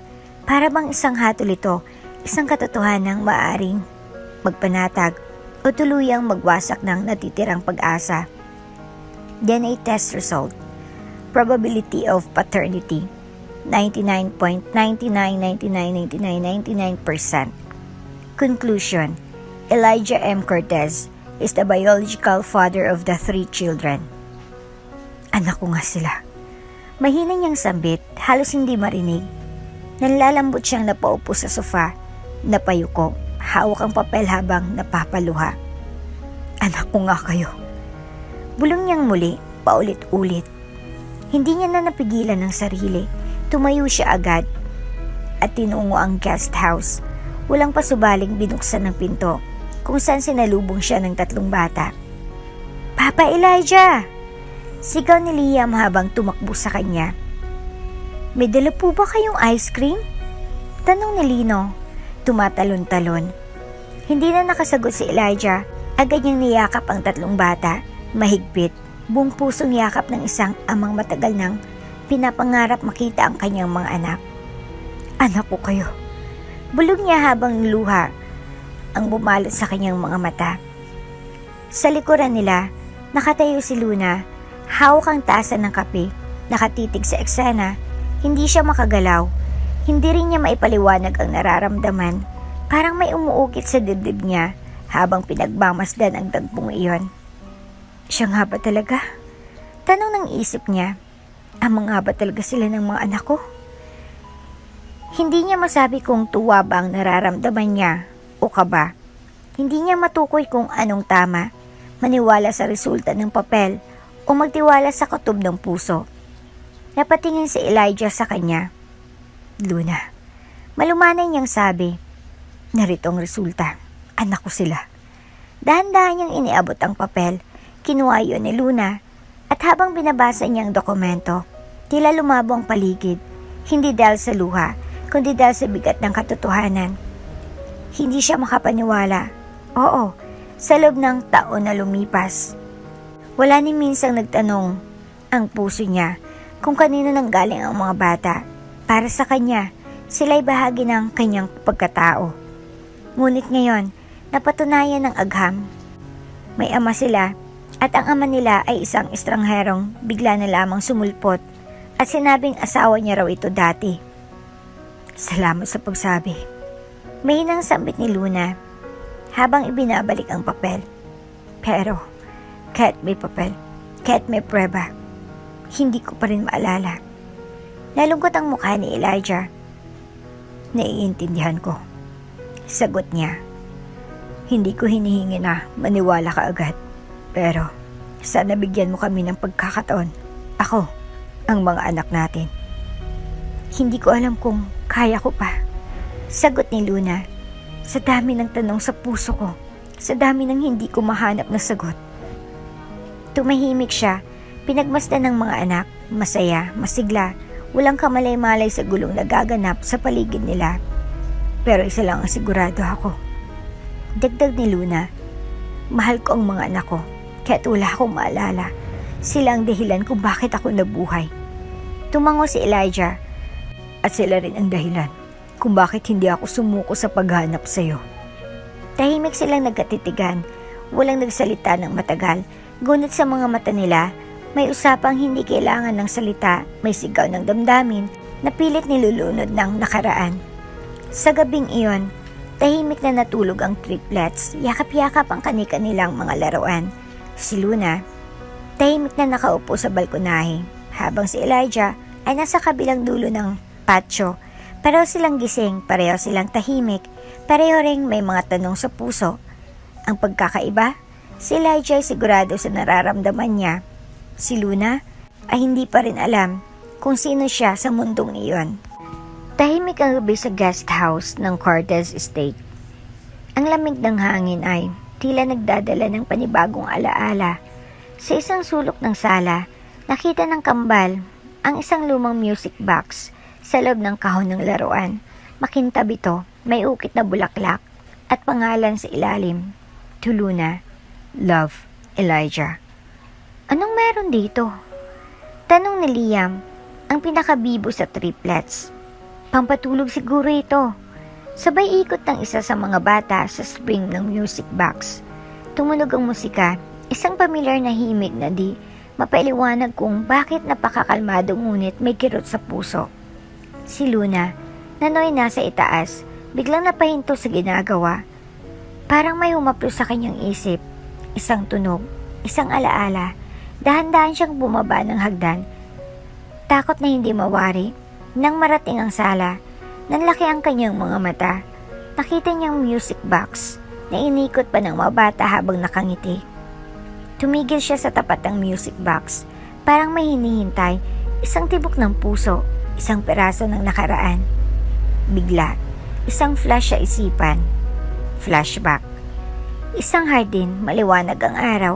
Si Elijah nakaupo sa ilalim ng puno at siya, si Luna, ay nakasandal sa balikat nito.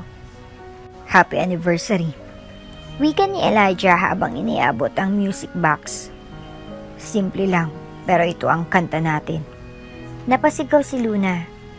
Aray! Napahawak siya sa ulo habang unti-unting bumabalik ang mga alaala. Lumapit ang mga bata, sabay-sabay. Nay! Nanay! Anong nangyayari sa'yo? Ang sakit. Ang sakit ng ulo ko. Umiiyak siya habang nanginginig ang mga kamay. Pilit niyang sinarado ang mga mata pero lalong dumami ang bumalik. Flashback. Isang maliit na chapel. Si Luna at Elijah nakasuot ng kasal. Nakangiti habang nagbabalik taktakan ng panata. Pagkatapos, ang honeymoon, ang pagbili ng music box, ang biglang pagbangga ng kotse. Luna. Dumating si Elijah mula sa labas. Agad siyang lumapit. Anong nangyayari? Tumingin si Luna sa kanya habang patuloy ang musika mula sa box. Namuang luha sa kanyang mga mata. Naalala ko na. Mahinang sambit niya. Parang huminto ang mundo ni Elijah. Ang kasal natin. Ang music box. Ang kotse. Ang aksidente. Tuloy-tuloy ang luha ni Luna. Elijah, ako si Luna Cortez. Asawa mo. Napasandal si Elijah sa upuan. Hindi makapaniwala. Thank God. Ngunit biglang nag-iba ang mukha ni Luna. Naging malamig ang tono. Pero bakit ngayon lang? Napatigil si Elijah. Anong ibig mong sabihin? 3 taon, Elijah. Nanginginig ang boses ni Luna. 3 taon akong nagtitinda ng yama sa terminal. Mag-isa. Walang maalala. 3 taon akong walang asawa. Walang pangalan. Walang boses. At ngayon lang ako hanapin? Luna, hindi mo naiintindihan. Akala naming lahat, patay ka na. Nawalan ka ng alaala. Hindi ka rin nahanap kahit anong gawin namin. 3 taon akong nabuhay sa hiya at hirap. Nangingilid ang luha sa mata ni Luna. Samantalang ikaw, CEO pa rin. Kumakain sa mamahaling restaurant. Nakakotse. Mayaya. May driver. Luna. Nanginginig ang boses ni Elijah. Hindi ko ginustong nangyari. Sinubukan ko. Pero wala akong balita. Wala kahit anong pahiwatig na buhay ka. Tumingin si Luna sa mga anak nila. Tahimik na nakatayo. Tila nararamdaman ang tensyon. Bakit ngayon mo lang kami binalikan? Hindi na sumagot si Elijah. Tinanggap niya lahat ng tanong, ng luha, ng sakit. Huminga na malalim si Luna. Ang totoo, gusto kong maniwala. Gusto kong maniwala na mahal mo pa rin ako. Pero Elijah, nasaktan ako. Sa sobrang tagal ng panahon. Ang sakit. Hindi na nakasagot si Elijah. Hiyumuko na lamang siya. Tahimik ang buong sala. Tanging ang patuloy na tunog ng musika ang maririnig. Lumingon si Luna sa mga anak. Tulog na tayo, mga anak. Pagod na si nanay. Tahimik na umakyat si Luna. Bitbit ang mga anak. Naiwan si Elijah sa sala. Hawak ang music box. Tumigil ang musika. Pero nagsimula ang gulo sa puso ni Luna. Tahimik ang umaga sa mansyon ng Cortez. Pero ang puso ni Elijah ay di matahimik. Matapos ang pagbabalik ni Luna at ng triplets, isang bagay ang gumugulo sa isip niya. Bakit nga ba hindi niya nahanap agad si Luna? At kung buhay pala ito, bakit wala siyang narinig kahit anong balita? Sa guest house, abala si Luna sa pag-aasikaso ng triplets. Ngunit habang nililigpit ang malaruan, natapunan niya ng tingin ang music box na pinatugtog kagabi. Muling bumalik ang alaala, ang kasal, ang honeymoon, ang matamis na halakhakan nila ni Elijah. At ang gabing iyon, bagong aksidente, biglang may kumatok sa gate. Si Jules ang nabukas. Boss, may naghahanap daw po sa inyo. Sabi niya may alam siya tungkol sa aksidente ni Ma'am Luna. Nagkatinginan sina Elijah at Luna. Sa sala ng mansyon, pinapasok ang isang lalaking may edad, mukhang mekaniko. Halatang kabado. Sir, ako po si Mang Berting. Ako po yung mekanikong inutusan para guluhin ang preno ng kotse ni Ma'am Luna. Nagdilim ang mukha ni Elijah. Napatingin kay Luna. Nanlaki ang mata. Anong sabi mo? Tanong ni Luna, nanginginig. Pasensya na po, ma'am. Noon pong araw bago kayong maaksidente, may dumating na lalaki sa talyer. Binayaran po ako 50,000 para lang sadyain ang sira sa preno. Ang sabi niya, ayaw na raw kayong makita ng anak ng amo niya. Nagduda na ako noon pa. Pero nang mapanood ko kayo sa TV, nakasama si Sir Elijah at mga bata, hindi na po ako mapakali. Elijah, may nang sabi ni Luna. May nagplano. Sino nag-utos sa'yo? Tanong ni Elijah. Halos mabulong ang galit. Umiling si Mang Berting. Di ko po alam ang pangalan. Pero may binigay siyang card, nakasulat po. Cortez Foundation, Executive Assistant. At may picture akong natago. Akin pong pinicturan yung driver na nagdala ng utos. Inabot ni Mang Berting ang lumang cellphone nang ipakita ang larawan. Nanlaki ang mga mata ni Elijah pati si Jules. Natigilan. Yan ang personal driver ni Doña Mildred. Bulong ni Jules. Pagkatapos ng ilang oras, nagharap-harap sila sa sala. Nandun si Doña Mildred, maayos ang bihis, nakangiti. Anak, ano naman tong chismis na pinapatawag mo ako? Hindi sumagot agad si Elijah. Iniharap niya si Mang Berting.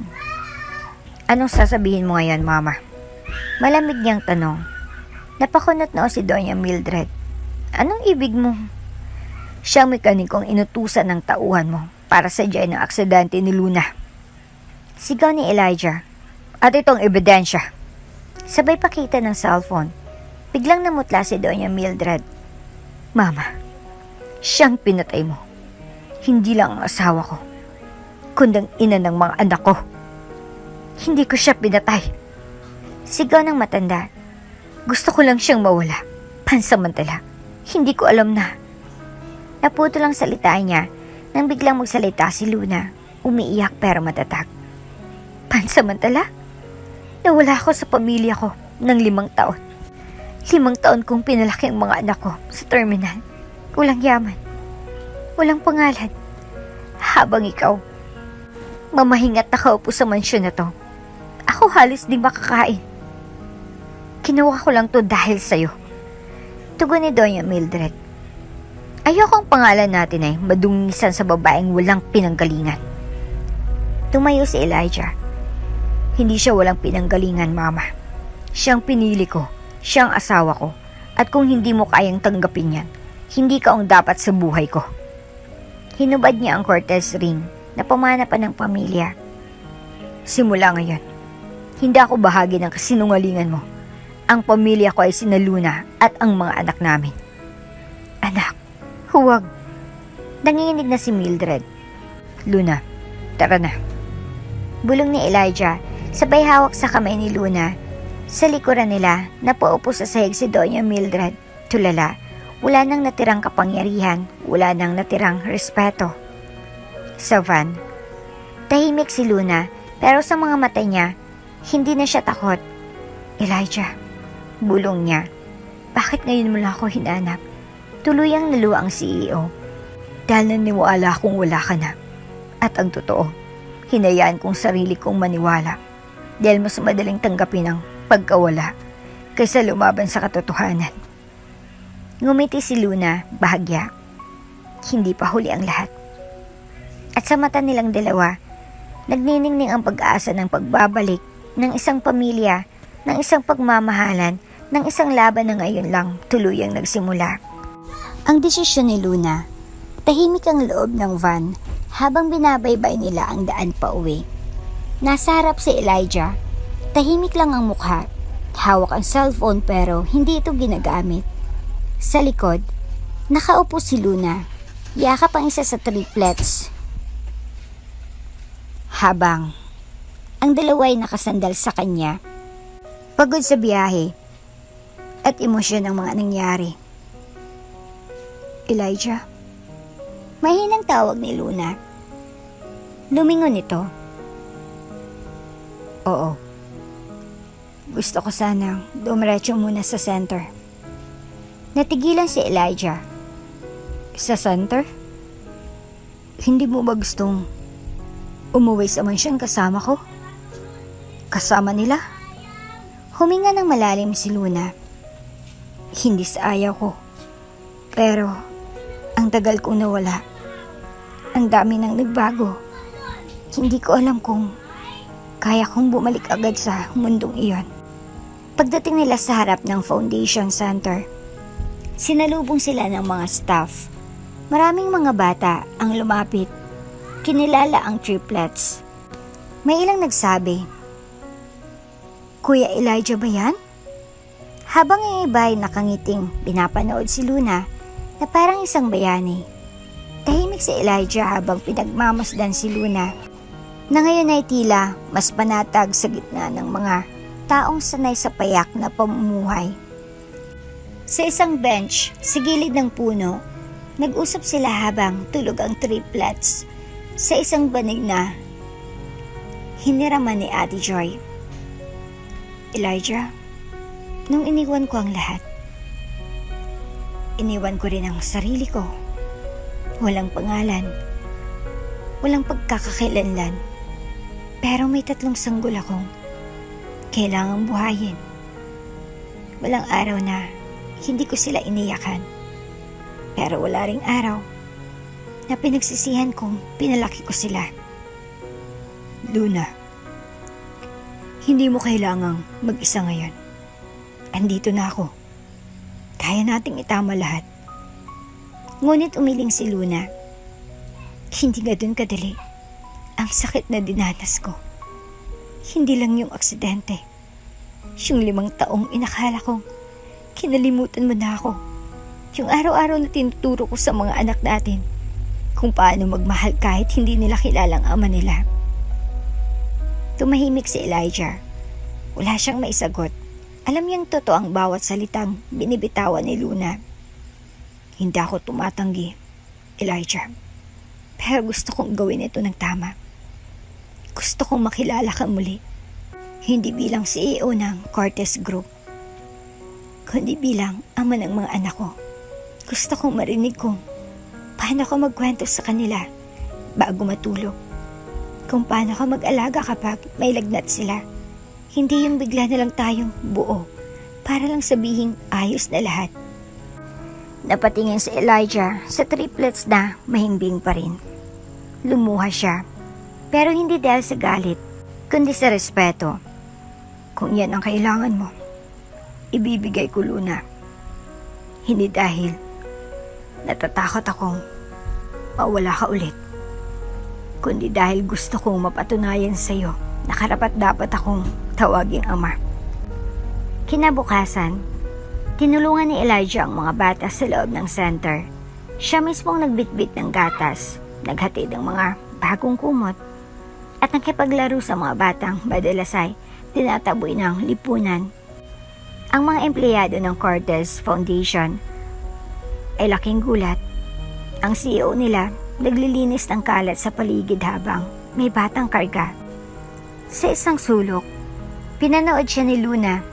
Napangiti siya, hindi dahil sa ginagawa ni Elijah, kundi sa pagbabago sa puso nito. Nang dumating ang gabi, pumesto ang triplet sa kama ng center. Isang batang tumakbo papunta kay Elijah. "Kuya Elijah, kwento ka naman bago kami matulog." Tumingin si Elijah kay Luna. Tumango ito. Umupo si Elijah sa gitna ng banig at nagsimulang magkwento ng 3 prinsipe ng araw. Habang nagsasalita siya, nakita ni Luna na sumisilip ang liwanag ng dating pagmamahal na minsang nawala. Hindi pa man sila pamilyang buo sa mata ng mundo, pero sa gabing iyon, para bang unti-unti na silang binubuo muli ng tadhana sa paraang mas totoo, mas payapa. Tahimik ang gabi sa isang maliit na baryo sa Batangas. Hindi mo iisiping minsang naging laman ng pahayagan ang lalaking tahimik ngayong nakaupo sa bangkito sa labas ng bahay. Suot ang simpleng puting kamiseta at shorts, nakapaa, habang pinagmamasdan ang mga anak na naglalaro sa ilalim ng punong mangga. "Elijah, anak, eto ng tinola," ani Aling Luring, ang matandang kapitbahay na nagboluntaryong tumulong mag-alaga sa triplets habang abala si Luna sa kariton ng yema. "Salamat po, Nay Luring," sagot niya habang nakangiti. Isa na namang araw na puno ng sigla at kapayapaan. Simple pero totoo. Matagal niya nang iniwan ng marangyang opisina, ang boardroom at ang mga shareholders matapos ang lahat ng nangyari. Ang pagbabalik ni Luna, ang pagkakatuklas ng katotohanan at ang muling pagtama ng direksyon ng kanyang puso. Napagdesisyonan niyang talikuran ang trono ng Cortez Enterprises. "Hindi na ako CEO," ani Elijah noon sa press conference. "Mas pinili ko maging ama at asawa kung papayag siya muli." Nagulat ang buong bansa, headlines sa mga business news, trending sa social media at pinag-uusapan sa mga boardroom meetings, pero wala siyang pakialam. Sa kanya, sapat nang makitang triplets na masayang naglalaro at si Luna na muling ngumiti kahit hindi pa lubusang naayos ang sugat ng nakaraan. "Papa, gusto ko po ng yema," sigaw ni Liam habang tumatakbo palapit sa kanya. "Oh, isa lang ha?" Pabirong sagot ni Elijah habang inabot ang paborito nilang paninda na ngayon ay parang simbolo ng pagbangon at pag-asa. Si Luna, sa kabilang banda, ay natutong magtiwala muli. Hindi pa man niya muling natanggap si Elijah bilang asawa, unti-unti namang binubuksan ng kanyang puso ang posibilidad. Nandun siya ngayon sa maliit na kusina, tinuturoang maghulma ng yema sina Liam at Linon. Habang si Liam ay nakapwesto sa labas, tagdasigaw ng, "Yema po, mainit-init pa." "Alam mo, Luna," bulong ni Elijah, isang gabi habang nag-uusap sila sa ilalim ng mga bituin, "ito ang pinakamasarap na buhay na naranasan ko. Walang board meeting, walang limelight, pero punong-puno ng tunay na dahilan." Napayuko si Luna. "Nagbago ka na nga talaga. Dahil ikaw ang dahilan." Tahimik silang nagkatitigan. Wala pang katiyakan ang sagot ni Luna, pero sa kanyang mga mata, may liwanag ng unti-unting bumabalik. Hindi man siya agad-agad tumango, hindi rin siya umalis. At para kay Elijah, sapat na muna iyon. Habang lumilipas ang mga linggo, natuto siyang magsaka. Kasamang mga lokal, gumawa siya ng maliit na fish pond, nagtanim ng gulay, at sumali sa kooperatiba. Hindi niya kailangang ipaalam sa mga tao kung sino siya. Para sa kanila, isa lang siyang ama na mahal ang kanyang mga anak at may babaeng patuloy niyang hinihintay. Sa ibang bonding moment, habang sabay silang nanonood ng sunset sa likod ng bahay, sumandal si Liam sa balikat ni Luna. "Mama, bakit hindi pa kayo kasal ulit ni Papa?" Nagkatinginan sina Luna at Elijah. "Hindi lahat ng kasal, anak. Kailangang madaliin," sagot ni Luna. Banayad ang tinig. Minsan, mas maganda kung buo muna ang tiwala at puso bago muling magsumpaan. Pero mahal mo pa si Papa, di ba? Tahimik si Luna, ngunit sa likod ng kanyang titig kay Elijah, sapat na ang sagot, oo, mahal pa rin. Kinabukasan, habang nagwawalis sa harap ng bahay, may dumating na sulat. Galing sa lungsod, isang imbitasyon mula sa Cortez Enterprises. Elijah, bumalik ka na. Kailangan ka ng kumpanya. Pero hindi na siya nagdalawang isip. Hindi na ako babalik. Mas importante yung pamilya ko ngayon. At sa mismong araw ding iyon, inilibing niya ang lumang necktie niya sa tabi ng halamanan. Isang simbolo ng kanyang pagtalikod sa dating buhay. Gabi-gabi, kasabay ng mga kwentuhan, tawanan at dasal ng triplets, unti-unti ring nabubuo muli ang pamilyang minsan ay winasak ng kasinungalingan, inggit at kapangyarihan.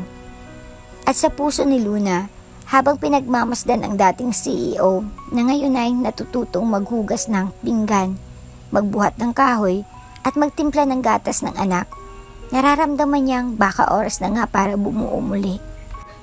Mainit ang hapon sa terminal, ngunit tila walang pumapansing init. Ang bawat hakbang ni Elijah ay parang dumadagundong sa puso niya habang papalapit sa lugar kung saan unang nag-cross muli ang kanilang mga landas. Sa paligid, ang ingay ng mga vendor at makina ng bus ay tila musika ng isang panibagong simula. Nasa gilid si Luna, hawak ang isang basong tubig habang pinapaypayan. Si Liana, si Liam naman ay nakatayo sa upuang sementado habang si Lino ay naglalaro ng yoyo. Walang kalamalam si Luna na ilang hakbang mula sa kanya, isang lalaki ang papalapit dalang matagal ng tanong ng kanyang puso. Tumigil si Elijah ilang metro mula sa kanila. Suot pa rin niya ang simpleng t-shirt at maong na pantalon. Malayo sa karaniwang formal at mamahaling pananamit ng isang CEO. Ngunit sa paningin ni Luna, siyang lalaking minsang minahal at muling bumalik sa buhay niya. Napansin ni Lino si Elijah at agad na tumakbo. "Papa Elijah!" Sigaw niya habang yakap ang binti ng ama. Sumunod si Liam at Liana, dala-dalang isang maliit na kahon na may nakalagay na pulang alaso. "Nanay, may sorpresa kami," wika ni Liana habang hinihila ang kamay ni Luna. Nagulat si Luna. "Ha? Anong surprise tong mga anak?" Dahan-dahang lumuhod si Elijah sa mismong lugar kung saan minsang tumigil si Luna sa pagtitinda ng yama. Hinawakan niyang kamay ni Luna at marahang sinabi, "Luna, sa harap ng terminal na ito, sa lugar kung saan muling tumibok ang puso ko, gusto kong itanong ulit, will you marry me again?" Kinabig ni Luna ang takip ng kahon at umambad ang isang pares ng singsing, ang orihinal nilang wedding rings. Isinoli noon at tapos ang paniwala ang lahat na patay na si Luna. Ngunit lihim na tinago ni Elijah sa lahat ng taon ng kanyang pagdadalamhati. This time, dagdag ni Elijah, with no secrets, no lies, no mothers who interfere, no boardroom that can take me away, just us, our family. Nanlaki ang mata ni Luna, tumulang luha niya.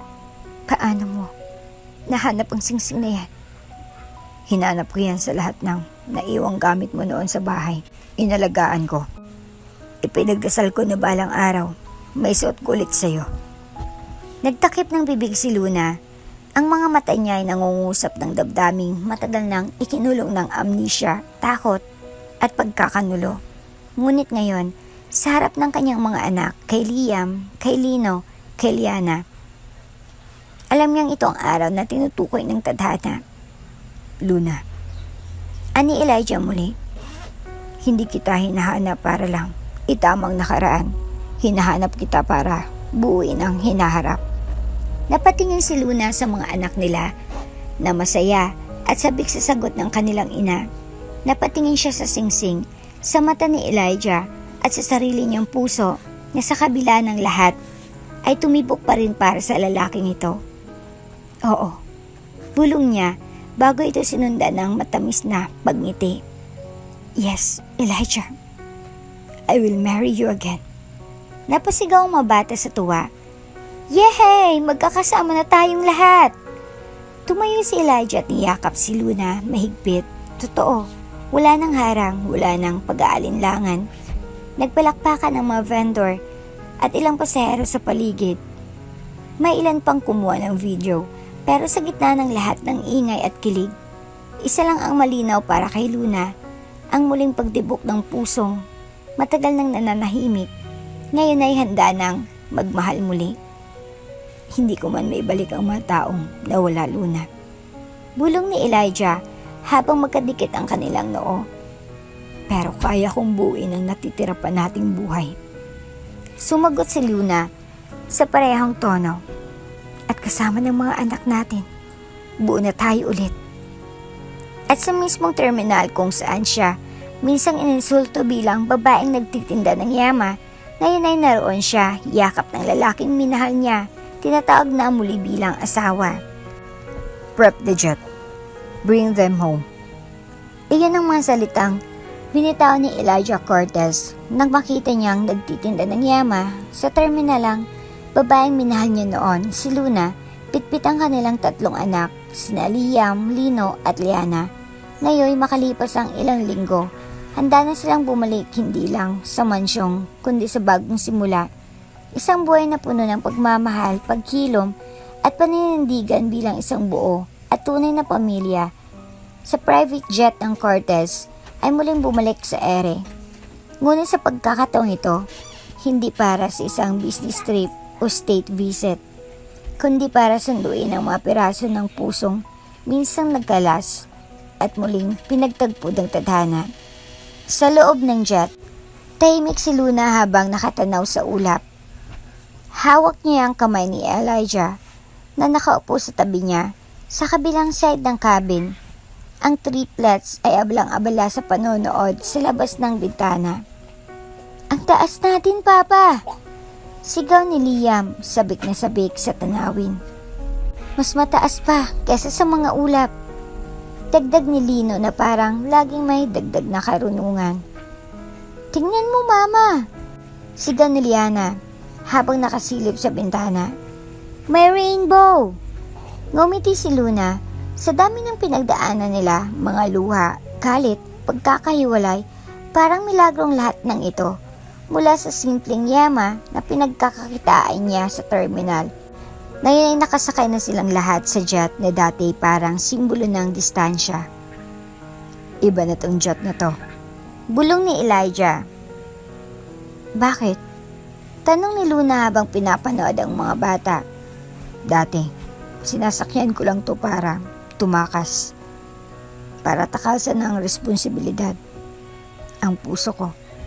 Pati ikaw, pero ngayon. Ngumiti si Luna at pinisil ang kamay ng asawa.